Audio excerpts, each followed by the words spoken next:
here, how do you think we know? Hiya, welcome back to the channel.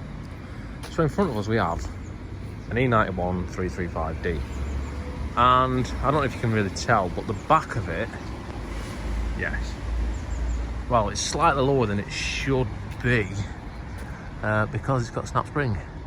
So this video I'm going to be changing the shitter. The first thing I'm going to do is I'm just going to go ahead and jack it up, and there is a jack in front there.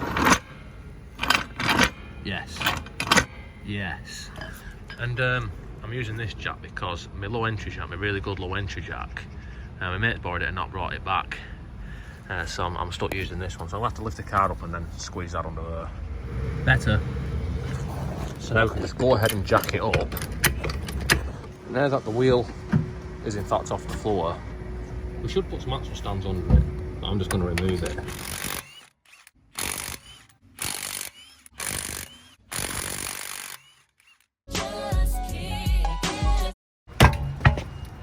And now I've removed the wheel, we can clearly see the issue. That spring there, that spring is fucked, so that needs to come out. So what we've got to do to remove it? Well, this lower arm should drop down.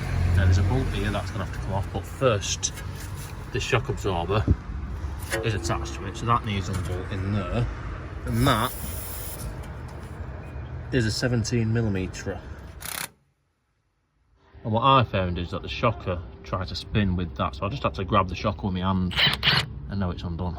And then the next thing I'm going to undo is that 21mm there, which goes through to that 21mm on the other side. But first, as you can see, I've put a scissor jack underneath it, because when I undo that, that is going to try and force its way down. Now all these bolts I'm trying to undo, or that I'm undoing, none of them should affect the alignment of the car, because the camber bolts and what have you are at the other end. So these should just be normal bolts, as far as I'm aware. Find out when I put it back together and the car drives fucking sideways or something. But let's get on with it.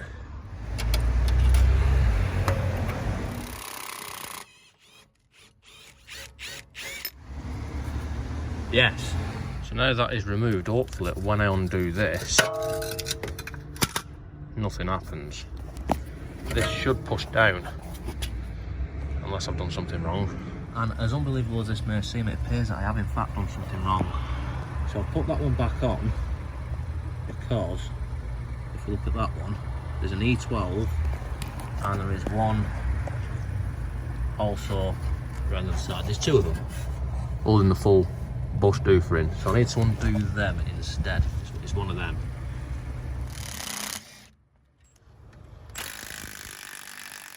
Now let's try again.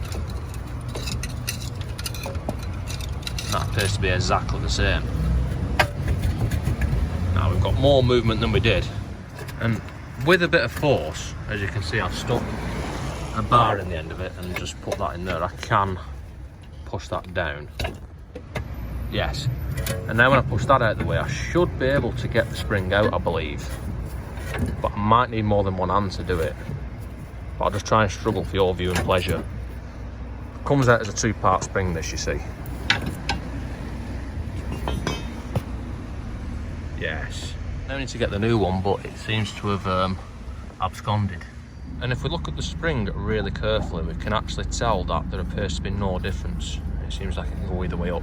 So I'm going to fit it so this writing's the right way up. So this rubber johnny goes onto here, and then twist it until it locks in effectively. And now we can put that in place, or we can struggle trying to put that in place.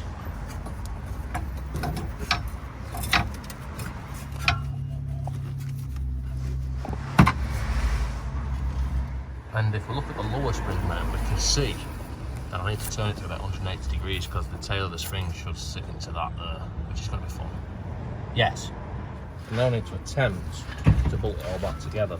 So first I'm going to use this jack again, get it under here, and then wind this up to get it in place. To compress the spring in a professional and uniform manner, whilst lining this up in the process so this sits in where it came out from, which doesn't seem to want to go back into where it come out from. There we go. And then now as I'm jacking this up, it's actually come out of line with that. So what I'm going to have to do is I'm going to have to get a screwdriver into this gap here wedge it in there and then lever it across as a jacket up, which I'm not really going to be able to film. And after a bit of struggling and levering it left and right and what have you with a screwdriver, I've got it somewhere near lined up. And then with some further struggling and sticking a screwdriver in it and leaving it around and what have you, I've got a bolt in, so now I need to torque that bolt up to a torque setting. And then at this point we're pretty much done. Now I've put those back in, which I didn't film, which I probably should have filmed, but I didn't.